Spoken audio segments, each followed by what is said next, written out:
another episode na naman po ngayon ng interview portion sa kaibigan kong si Catalina Aguirre kasi nanganak siya. Kaso nga lang medyo kakaiba daw yung anak niya, no? Kakaibang itsura, tampulan ng tukso kasi pinaglihi daw yan sa anong pinaglihi daw sa piling ng saging, pero kakaiba talagang itsura. Ang tawag daw yata diyan sigden. So baka may tumulong na ibang nilalang impacto o engkanto o whatever habang yung ginagawa ninyo ni kumpare. Wala ka bang ibang naramdaman na pumasok sa iyo? Ito nang hinihintay ng mga viewers natin, no? Ipakita natin si Dorothy.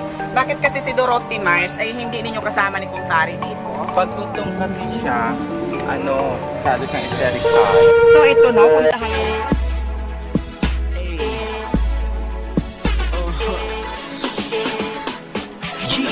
To the things you do, the way you talk, the way you move. I'm addicted to you. I'm addicted to your love. Like nicotine, got me hooked just like a fiend. I'm addicted to your love. I'm addicted to you, to you. I'm the shima, to you. I'm the. Hello, mga langga! Welcome na naman sa aking channel, Ricky Maro Vlog. So, another episode na naman po ngayon ng interview portion sa kaibigan kong si Catalina Aguirre kasi nanganak siya. Inaanak ko yung unang anak niya, tapos yung pangalawa ngayon, titingnan ko kung anong itsura, pero aanakin ko na naman daw ulit. Kaso nga lang, medyo kakaiba daw yung anak niya, no? Kakaibang itsura, tampulan ng tukso kasi pinaglihi daw yan sa anong pinaglihi daw sa piling ng saging.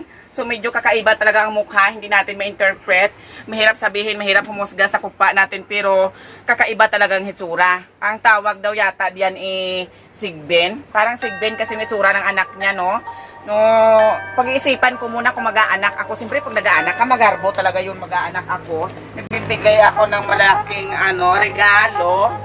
Kaso nga lang, na-picture sila nung nakaraan, maraming vlogger na nagpunta dito kasi masasabi talaga natin kakaiba yung itsura ng anak niya. No? Kakaiba yung talaga yung itsura.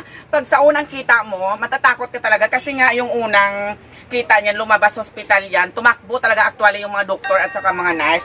So, mahirap kasi ang buhay. Paano naman kasi silang hindi magkaanak ng sigbin? Nandito sila nakatira sa kalagitnaan ng kagubatan. Look at the view here. Gitna ng gubat to ay. So, siguro nung gumawa sila ng anak nila, no? Nung ginawa ni kumari ko at ni kumpare ko yung anak nila, may tumulong sigurong ibang nilalang kay kumpare. Kaya nabuo yung anak nila na mukha talagang kakaiba. Hindi mo masabing perfect na tao. May halong impacto o whatever. So, magluluto muna ako. Tika lang. So, mamaya, interviewin natin yung nanay, no? Saglit lang, hindi pa siya ready. Magluluto muna ako kasi yung sigbi na yon, yung aanakin ko. So, ganito yung life dito sa kanila. This is what we call urban life sa bukid, no? Ayan. This is what we call dapog, no? Dapog ang tawag sa ganitong lutuan.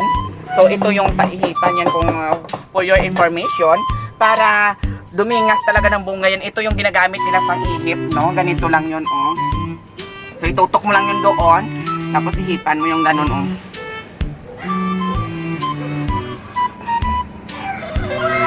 Ayan. Ayan. So, para hindi malesen yung para malesen yung usok. So, ganyan. No? Pag uminit yan mamaya. So, ito na pala yung kaibigan kong si Catalina Aguirre. So, hello Mars. Welcome to my channel. Ayan. Maganda yung nanay niya. Pero iwan ko yung anak. Bakit kakaiba ang itsura. Magandang dilaw. Ano ba talaga nangyari, Mars, kung bakit naging ganun yung itsura ng anak mo na medyo kakaiba? Actually, yung time na pinaglihan ko talaga siya sa saging. Okay. Pinaglihi talaga siya sa saging. So, nandito na nga, Mars. Nung ipinanganak mo sa hospital yung bata, anong reaksyon ng mga kasama mong nanganak doon? O yung doktor mismong nagpaanak sa'yo? Actually, siya, 3 days kasi ako nag-labor. Oh my God! Wow! 3 days ka nag-deliver. Oo, pagkatapos yun, syempre, excited yung mga kamag-anak ko na magkaroon ng anak kasi masusundan na si Nico. Ayan, dumating naman si Dorothy kasi nga yun din na ang ina-expect namin talaga, magkakaroon kami ng bunso. Yun, tuwang-tuwa naman kami. yun, sabi nga ng doktor, kasi blessing nga. Kaso maselan yung pagpapanganak ko. So bakit nagkaroon ng ganong aurahan yung anak mo at medyo kakaiba yung itsura at medyo naiba daw sa mga nilalang na katulad natin ay medyo may pagkakaiba daw yung itsura. Bakit nila nasabing ganon? Hindi ko rin naman ina-expect na ganun yung lumabas. Siguro, dahil mahilig siguro ako sa mga paborito kong pagkain katulad ng saging. Kailangan isang piling talaga. So kasi hindi ko pa nakita yung si Dorothy anak mo. Ano ba yun kasi piling ng saging?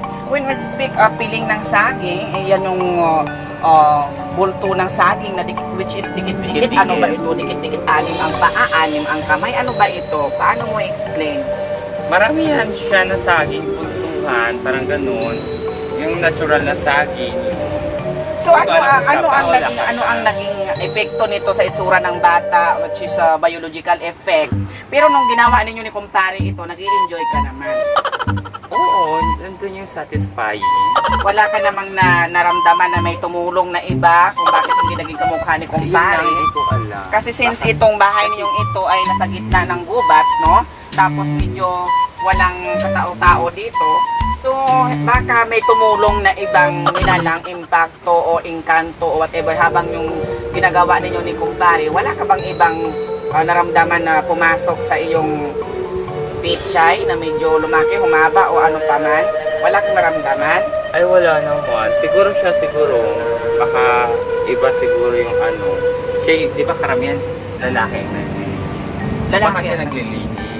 So, baka bakit kakaiba kasi yung So ito na yung hinihintay ng mga viewers natin, no? Ipakita natin si Dorothy. Bakit kasi si Dorothy Mars ay hindi ninyo kasama ni kumpare dito? Actually, maano siya. Ay, may ibang bahay si Dorothy. Yeah. Pag gutom kasi siya, maano siya. Ito siyang hysterical. So ito, no? Puntahan natin si Dorothy, no? Sa bahay niya. So, medyo kuhanan ninyo si Dorothy ng i-focus yung camera kay Dorothy. So ito! Oo. Kakaiba naman pala talaga ang mukha. Kaya pala natakot ang mga doktor. Nagsasalita na yan? Bilang lang siya. Pero siya? Anong bilang naman ang niya? Ay, matalino siya. Gifted siya. Pero hindi siya marunong magsalita. May sign language lang siya. So masabi mo talagang pipi pala tong si Dorothy, no? Hello Dorothy, kumusta ka naman? So paano natin mapag-react yan? Tulad nito. Hello Dorothy, active yung niya, Dorothy, ako yung magiging ninang mo, no? Anong gusto mong pabaon ko sa iyo? Ay wow, ito pala. Yan, ganyan. Ay ganun siya katalino. Kapag balat, ini-ignore. Yes, So kapag ka pala, alam niyang may pakinabang. Grabe pala to si Dorothy, no? Ano siya? Mari, gutom na gutom yung anak mo. Anong gatas niya? Wala, hindi siya mahilig sa gatas eh. Ganyan siya. Ay, grabe siya, Gutom na gutom. So, yan ba magiging inaanak? Oo. Parang hawig na nung host Oo, yun. magkahawig kami, no? So, kailan ang binyag niyan? Kailan ang binyag niyan, Mars? Kailan ang binyag niyan? Parang kaya mo yan, ilagay sa gilid Oo. yung pagkain. Oo, parang ganito. Kayang-kayang. Oo. Tapos nakalagay dito. Gilid. Dito nakalagay. Kaya ang tinatago. Wais pala tong anak mo, Mars. Gifted, hindi pa nilunok, May tinago pa sa gilid, Ay, wow. Wow, ang galing naman pala. So, kailan ang binyag yan, Mars? Pinaplan pa namin. Gutom na gutom sa Mars. Gutom na gutom. Diyos ko po, ano masabi ni kumpare dito sa anak niya na to? Bibinyagan na pala yan. So, may gown na ba yan? Wala pa. Naghanap kami ng sponsor. Unahin ko nang ibigay yung ko sa kanya, no? Aba, nagpag-agawan pa, Mars. Makisig siya, Mare. Tingnan mo. Aba. Ay, Diyos ko, baka yan? Kompleto na pala sa ipin ito, Mars. Ba't ngayon mo lang naisipan binyagan to? Diyos ko, yung nanay, hinahanap yung nanay. Hinahanap niya yung nanay niya, Mars. Ay, Diyos ko po. Ayan na, Dorothy. Ay, gutom na gutom si Dorothy. Oh my goodness. Shit. Gutom na gutom si Ito yung Dorothy. favorite niya. Ay, ito ang paborito niya. Hawakan mo yung microphone ko, Mars. Ito pala yung paborito ni Dorothy. Oh, takam na takam talaga si Dorothy. Oh, ito pala talaga. Kakaibang aurahan pala talaga siya. Ay, Diyos ko, ito, ayan talaga mga babagay sa kanya. Ayun, di niya alam kung nag-hysterical na siya, Mari. Diyos ko, may pagkagahaman pala yung anak mo. Mukhang nawala na ako ng ganang mag-anakin ito, Mukhang wala pang Pasko. Mukhang gawing 3 beses ang Pasko sa isang taon nito, Kitang-kita sa ugali, may pagkagahaman. 2 kamay. Binigay niyo yung kabila. May attitude. May attitude. Dumadalawang braso. Diyos ko, Mars, 50 lang ibibigay ko dito. Baka gawing 150. Oh my goodness. Bigay mo na, Mars. Ito na, grabe siya. Shit. Impact. Narinig mo, nag-thank you siya. Thank you, Ninang. Thank you, Ninang. Thank you, Ninang. Ito pa, Ako, mayaman ako. Ito, Ay, grabe siya. Inubos na kaagad. May pagkagahaman siya. Sa totoo lang, ma-attitude talaga si Dorothy. Ito, Kaya pala, Mars. Kaya naman pala nagtatakot yung mga doktor. Ay, grabe siya. Grabe siya, Mars. Oh, my goodness. Ay, shit, ang kisig niya. Ang kisig niya, te. Grabe, Mars. Grabe, bigay mo na. Ang kisig niya. Tak. Ay, sus. Oh, my goodness. Grabe siya, Nag-thank you ulit siya. Thank you ulit siya. Mars, shit. Naturuan, napalaki ng mabuti. Sign language. Magaling ka, Mars, magpalaki ng anak, no? So, dapat ikaw tularan sa mga viewer natin. Gayahin ninyo tong kaibigan kong ito kasi magaling magpalaki ng anak, no? At the age of, ilang taon niya? 2 years old, marunong na siya mag-survive, no? Mag-survive dito sa labas ng bahay. Kasi bawal siya sa loob ng bahay nila, kumari. Kasi baka madagdagan nga siya, nakaka-influence yung mukha niya. So baka dumami sila, magiging yung earth, magiging dito, no? Magiging Planet of the pupurahin yung planet of the Age. eggs daw. Ito, ayan, my goodness. Ay, so, kaya pala, pag nasabunutan talaga niya yung kapatid niya, Mars, kasakisig nito, ay, grabe siya. Tigas na tigas, Mari, diba? Grabe siya ang kisig niya, in fairness, may talent siya. So hanggang ganyan, back, ayan. Yan po si Dorothy. Yan yung anak ng kaibigan ko. Mamaya interviewin natin si Paris. So let's go. Pasok tayo sa kanilang tahanan. Dito nila nabuo kasi yung anak nila. Tutor ko kayo. Ganito dito sa kanila. No? Tutor ko kayo sa bahay na kumain ko. So ito.